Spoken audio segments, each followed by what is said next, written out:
অন্তর্বর্তী সরকারের মেয়াদে 20,000 একর বনভূমি উদ্ধার করার লক্ষ্য নিয়ে কাজ চলছে বলে জানিয়েছেন পরিবেশ বিষয়ক উপদেষ্টা সৈয়দা রেজওয়ানা হাসান। জানান, ঢাকা নদী ও খাল দখল দূষণ মুক্ত করতে দ্রুত এশিয়া উন্নয়ন ব্যাংক এটিপির সাথে চুক্তি হচ্ছে। একাত্তরকে দেওয়া সাক্ষাৎকারে তিনি আরও বলেন, পলিথিনের উৎপাদন বন্ধে চেষ্টা চলছে। শারমিন নীরার রিপোর্ট। দামে সস্তা আর সহজলভ্য, তাই সবার পছন্দের তালিকায় পলিথিন ব্যাগ।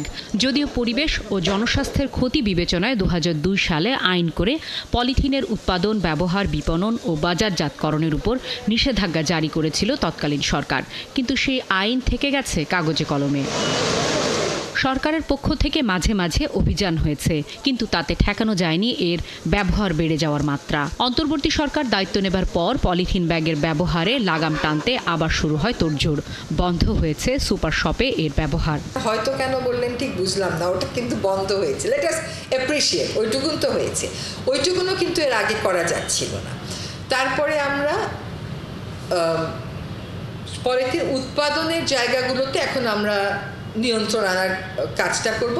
দায়িত্ব নেবার পর যতটা সম্ভব দখল দূষণ কমাতে উদ্যোগের কথাও বলেছিলেন পরিবেশ উপদেষ্টা। তাদের সময় টাঙ্গাইল শালবন সহ 3 বনের দখল হওয়া 20,000 একর উদ্ধারের লক্ষ্য আছে বলেও জানান তিনি। চুনতি, শালবন এবং সোনাদিয়া, এবং আমার টার্গেট হচ্ছে দখল হয়ে যাওয়া বনভূমির মধ্যে 20,000 একর বনভূমি ফেরত আনা। বলেন, চেষ্টা চলছে ঢাকার পাশের 4টি নদী আর 19টি খাল দখল ও দূষণমুক্ত করার। দখল এবং দূষণমুক্ত দুটোই একসাথে করা। 19টা খাল এবং 4টা নদী একসাথে একটা ব্লু নেটওয়ার্কের মধ্যে এনে সময় লাগবে, কারণ আমরা আমাদের নদীগুলোতে পলিথিন ফেলেছি, ক্রোম ফেলেছি, শিল্প বর্জ্য ফেলেছি, মিউনিসিপ্যাল বর্জ্য ফেলেছি, কিন্তু কাজটা শুরু করে দিই। অন্তর্বর্তী সরকার কাজ শুরু করে যাবে উল্লেখ করে রিজওয়ানা হাসান বলেন, পুরোপুরি সুফল পেতে পরবর্তী নির্বাচিত সরকারকে এই কাজের ধারাবাহিকতা ধরে রাখতে হবে। নির্মাণ সামগ্রী যদি ঢেকে রাখা আমরা নিশ্চিত করতে পারি, তাহলে ঢাকা শহরের বায়ু দূষণ একটা গ্রহণযোগ্য মাত্রায় আমরা কমিয়ে আনতে পারব। শারমিন নীরা, 71, ঢাকা।